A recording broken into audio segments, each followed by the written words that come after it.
తెలుగు రాష్ట్రాల్లో తొలి విడత పోలింగ్ కు ఎన్నికల సంఘం అన్ని ఏర్పాట్లను పూర్తి చేస్తోంది. తెలంగాణలో జరగనున్న పార్లమెంటు ఎన్నికలు ఉదయం 7 గంటల నుంచి సాయంత్రం 5 గంటల వరకు జరగనున్నాయి. ఇక నిజామాబాద్, ఏపీలో మాత్రం సాయంత్రం 6 గంటల వరకు పోలింగ్ జరగనుంది. ఇక ఏజెన్సీ ప్రాంతాల్లో పోలింగ్ సాయంత్రం 4 గంటలకే ముగియనుంది. ఏపీలో మొత్తం 3,93,00,000 మంది ఓటర్లు ఈసారి ఎన్నికల్లో తమ ఓటు హక్కును వినియోగించుకోనున్నారు.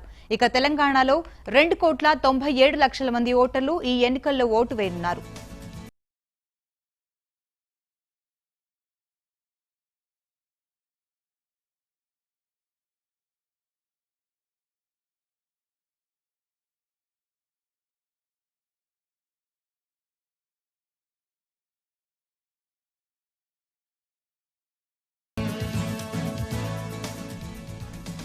ఓటరు కార్డు లేకపోతే ప్రభుత్వం జారీ చేసిన గుర్తింపు కార్డులతో ఓటర్లు తమ ఓటు హక్కు వినియోగించుకోవచ్చని అధికారులు తెలిపారు.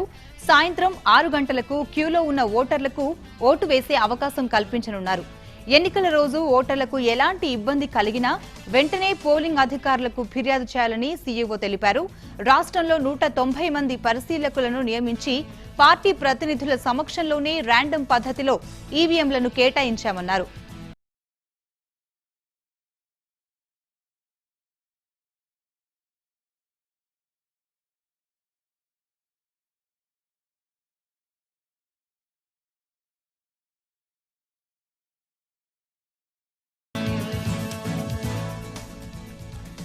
రాష్ట్రంలో మొత్తం 9,920 పోలింగ్ కేంద్రాలను ఏర్పాటు చేసిన ఈసీ 9,000 సమస్యాత్మక కేంద్రాలను గుర్తించింది.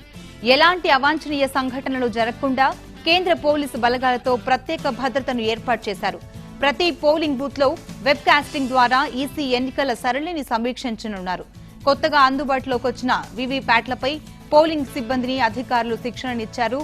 దొంగ ఓట్లు పోల్ కాకుండా ఎన్నికల సంఘం తగిన చర్యలు చేపట్టింది. పార్టీలు ఓటర్లను ప్రలోభానికి గురి చేస్తే కఠిన చర్యలు తీసుకుంటారు.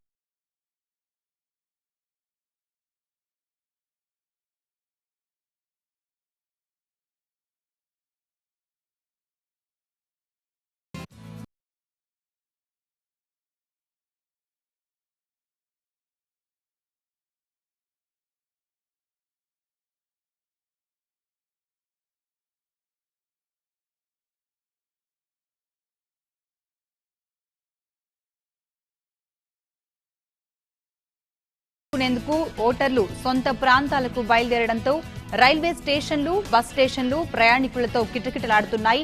ఓటు వేయడానికి ఏపీ ప్రజలు పెద్ద ఎత్తున సొంతూరు తరలి వెళ్తుండటంతో ఒక్కసారిగా బస్సు టికెట్ల ధరలు అమాంతం పెరిగిపోయాయి. ఇప్పటికే ఆర్టీసీ బస్సుల టికెట్లు అందుబాటులో లేకపోవడంతో ప్రయాణికులు ప్రైవేటు బస్సులను ఆశ్రయిస్తున్నారు. దీంతో ప్రైవేటు బస్సు యాజమాన్యాలు ధరలను 2-3 రెట్లు పెంచి టికెట్లను అమ్ముతున్నారు.